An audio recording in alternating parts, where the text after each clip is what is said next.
الحمد لله رب العالمين، والصلاة والسلام على سيد المرسلين وعلى آله وأصحابه أجمعين، أما بعد، فأعوذ بالله من الشيطان الرجيم، بسم الله الرحمن الرحيم. يا أيها الذين آمنوا كتب عليكم الصيام كما كتب على الذين من قبلكم لعلكم تتقون، أياما معدودات، فمن كان منكم مريضا أو على سفر فعدة من أيام أخر، وعلى الذين يطيقونه فدية طعام مسكين، صدق الله العظيم. اللہ تعالیٰ ارشاد فرماتا ہے کہ رمضان کے روزے تم پر فرض کیے، کما کتب علی الذین من قبلکم، اس سے پہلے لوگ جو تھے ان پر بھی روزے ہم نے فرض کیے تھے، لعلکم تتقون، مقصد یہ ہے کہ تم اللہ سے ڈرو، متقی بن جاؤ اور پرہیزگار بن جاؤ. فرمایا ایام معدودات، یہ ارشاد فرمانے کے بعد یہ پھر ارشاد فرمایا ایام معدودات، چند دن ہیں. یہ ایک اہم عبادت ہے جس کے لیے حکم دیا جا رہا ہے کہ صبح سے لے کر شام تک کھانا پینا اور شہوت کی چیزوں سے دور رہنا، یہ ٹائم کی تبدیلی یہ تم پر گراں نہ گزرے.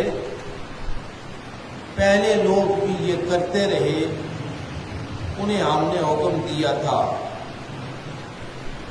اور یہ چند دن ہیں، ایام معدودات، گنتی کے چند دن ہیں جس میں تمہیں یہ حکم دیا گیا ہے. یہ چیز کو ہلکا کرنے کے لیے کہ تمہیں یہ بات گراں نہ گزرے، یہ دو چیزیں ارشاد فرمائی.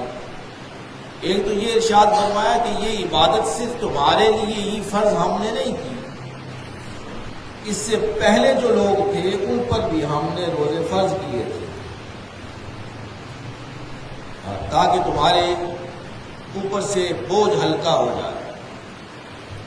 دوسرا ارشاد فرمایا کہ یہ چند دن ہیں، چند دن میں روزے رکھو، ایام معدودات. یہ روزہ تو یہ نہیں ہے کہ کھانا پینا بالکل بند ہو گیا ہے، ٹائم کی تبدیلی ہے، ٹائم بدل جاتا ہے. صبح سے لے کر سورج طلوع ہونے سے غروب آفتاب تک، یعنی ان چیزوں سے بچنا ہے. اس کے بعد پھر رات بھر پڑی ہے، کھاتے رہے، کیا مسئلہ. یہ صرف ٹائم کی تبدیلی ہے، کیونکہ اللہ تعالیٰ کا ہر عبادت جو اللہ کے حکم سے ہے، یہاں اللہ تعالیٰ نے یہ حکم دے دیا کہ تم دن بھر کھاتے رہتے تھے، اب ہم تمہیں حکم دیتے ہیں کہ فلاں ٹائم سے فلاں وقت سے فلاں تک ان چیزوں سے رک جاؤ، لعلکم تتقون. متقی اور پرہیزگار آدمی تبھی بنے گا جب حکم پر پابند ہوگا. جب حکم پر پابند ہو گیا تو متقی اور پرہیزگار بن گیا. حضرت ابو ہریرہ رضی اللہ تعالیٰ روایت فرماتے ہیں، حدیث مبارکہ، یہ صبح سے لے کر شام تک جو ہے آدمی بھوکا رہتا ہے، کھانا پینا اس کا موقوف ہو جاتا ہے. تو ایک حدیث مبارکہ میں آتا ہے کہ یہ صرف کھانا پینا اس سے رکنا نہیں ہے، باقی جو ہمارے اعمال ہیں، ہماری عادتیں ہیں، جھوٹ بولنا، غیبت کرنا، چغلی کرنا اور فوش قسم کی باتیں کرنا. حکم یہ ہے کہ ان سب سے رکنا ہے. یہ نہیں کہ وہ عادتیں جو ہماری ہیں، جس طرح ہماری عادتیں چلی آ رہی ہیں، بس وہ چلتی رہیں تو صرف کھانے پینے سے رک جائیں. حضرت ابو ہریرہ نے روایت فرماتے ہیں، حضور نے ارشاد فرمایا، اللہ تعالیٰ ارشاد فرماتا ہے روزہ دار آدمی اگر جھوٹ بولنا بند نہ کرے اور غلط عمل کرنا ترک نہ کرے، فلا حاجت ان یدع طعامہ و شرابہ، فرمایا صرف کھانے اور پینے سے رک جائے،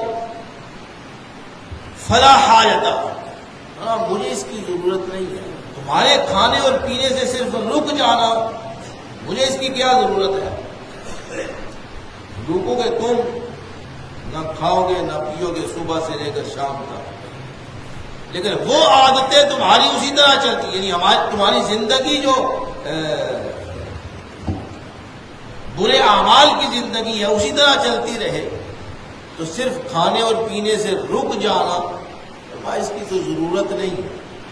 ضرورت اس بات کی ہے کہ اپنے آپ کو متقی اور پرہیزگار کے طور پر پیش کرو، اللہ سے ڈرو، متقی بن جاؤ، پرہیزگار بن جاؤ. یہ تربیت کی جا رہی ہے، انسان کی تربیت کی جا رہی ہے. ویسے آدمی رک جاتا ہے، رمضان مبارک میں پرہیز کرتا ہے. یہ ارشاد فرمایا کہ باقی دنوں میں بھی یہ جو تمہاری ایک مہینے کی تربیت ہو رہی ہے، اس تربیت کے صدقے میں باقی تمہارے جو مہینے ہیں وہ بھی اچھے گزرنے چاہیے. تبھی پرہیزگار تبھی بنے گا. تو ارشاد فرمایا اگر عادتیں وہی رہیں تو صرف کھانے اور پینا چھوڑنے سے کچھ فائدہ نہیں،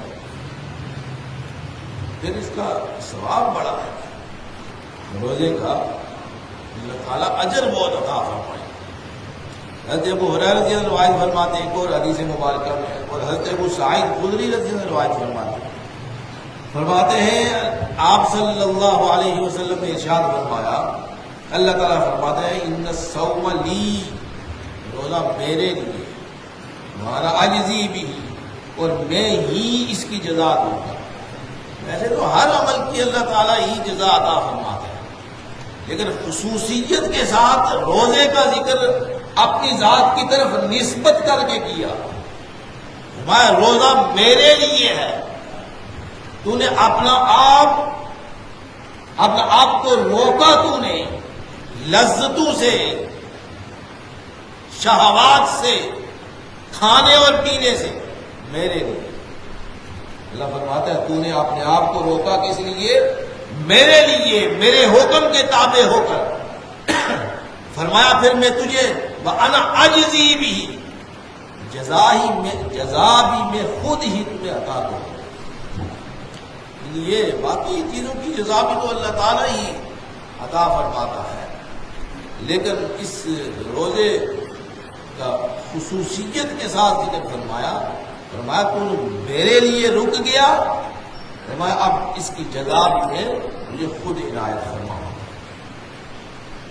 یہ حدیث مبارکہ میں بھی آتا ہے، ایک خاص دروازہ رکھا گیا روزہ داروں کے لیے، جنت میں ایک خاص دروازہ رکھا گیا. ارشاد ہوگا کہاں ہے روزہ دار، روزے رکھنے والے کہاں ہیں؟ اٹھ کھڑے ہو. فرمایا اس دروازے سے صرف روزہ دار گزر سکتے ہیں، کوئی اور نہیں گزر سکتا. اس دروازے سے صرف روزہ دار، روزہ رکھنے والے لوگ جو ہیں وہی. فرمایا باقی اور نہ ہو، جو ہی روزہ دار گزریں گے دروازے کو بند کر دیا جائے. روزے کی بڑی اہمیت ہے. فمن کان منکم مریضا، یہ آیت مبارکہ آگے چل کے ارشاد فرمایا من کان منکم مریضا او علی سفر، فرمایا اگر کوئی شخص مریض ہو جائے، اس کو مرض لاحق ہو جائے، او علی سفر، یا حالت سفر میں ہو، فعدۃ من ایام اخر، فرمایا کہ وہ باقی کوئی دن ہے ان میں یہ سفر کی حالت میں اجازت ہے روزہ نہ رکھو، معافی نہیں ہے، روزے کی معافی نہیں ہے، روزہ پھر بھی رکھنا ہے، لیکن فرمایا عدت من ایام اخر، باقی دنوں میں جن میں آسانی ہو ان میں تم روزہ رکھو۔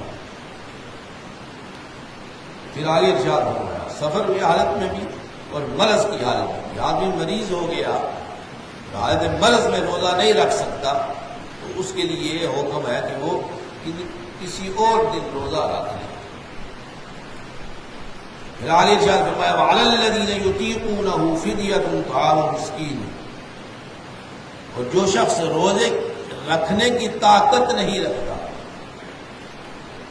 مرض لاحق ہو گیا اور ایسا مریض ہو گیا ہے جس مرض سے وہ ٹھیک نہیں ہو سکتا، ایسا مرض لاحق ہو گیا کہ وہ مرض کو امید نہیں ہے کہ اس مرض سے وہ ٹھیک ہو جائے گا، تو اس کے لیے ارشاد فرمایا گیا کہ ایک روزے کے بدلے میں ایک مسکین کو صبح شام کا کھانا دے دے تو اس روزے کے بدلے میں ہو جائے گا۔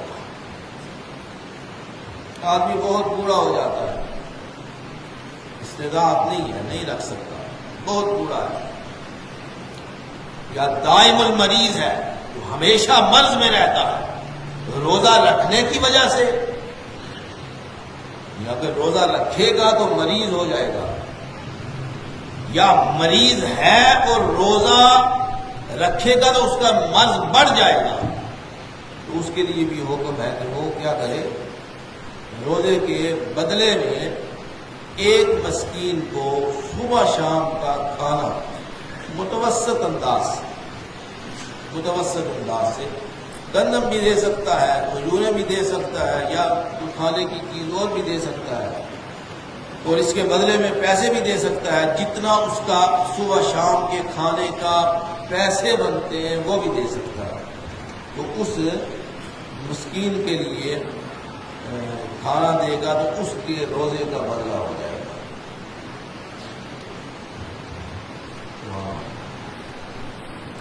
اللہ تعالیٰ عمل کرنے کی توفیق عطا فرمائے۔ یہ آدمی خود ہی اس کو کوئی مسائل اس طرح کے پیش ہوں، مرض کے مسائل ہوں یا پھر یہ سفر کے مسائل ہوں، تو مزید جو ہے مسائل کی تحقیق کی جا سکتی ہے۔ ایک حدیث مبارکہ میں آتا ہے جو شخص روزہ دار کو پانی پلائے گا، روزہ دار کو پانی پلائے گا، اللہ تعالیٰ اس کو حوض کوثر سے پانی پلائے گا۔ یہ نیت جو ہے اپنی نیت ٹھیک ہونی چاہیے، نیت روزہ دار کو روزہ کسی کو کھلانا ہے، یہ پانی پلانا ہے، کھانا کھلانا ہے، یا کسی اور انداز سے کسی روزہ دار کی معاونت کرنی ہے روزے میں، تو اللہ تعالیٰ اس کو اجر عطا فرماتا ہے، اور اپنے اجر کو محفوظ رکھنا چاہیے، اپنے اجر کو محفوظ رکھنا چاہیے۔ اجر کو محفوظ رکھنے کا یہ معنی بھی ہے کہ خفیہ طریقے سے آدمی جو ہے اپنا عمل کرے، یہ نہیں کہ اعلان کر کے میں کتنے لوگوں کو روزہ پلا رہا ہوں، کتنے لوگوں کو شربت پلا رہا ہوں، پانی کھانا کھلا رہا ہوں، عمل تو ضائع ہو جاتا ہے، عمل ضائع ہو جاتا ہے، اعلان کرنے سے عمل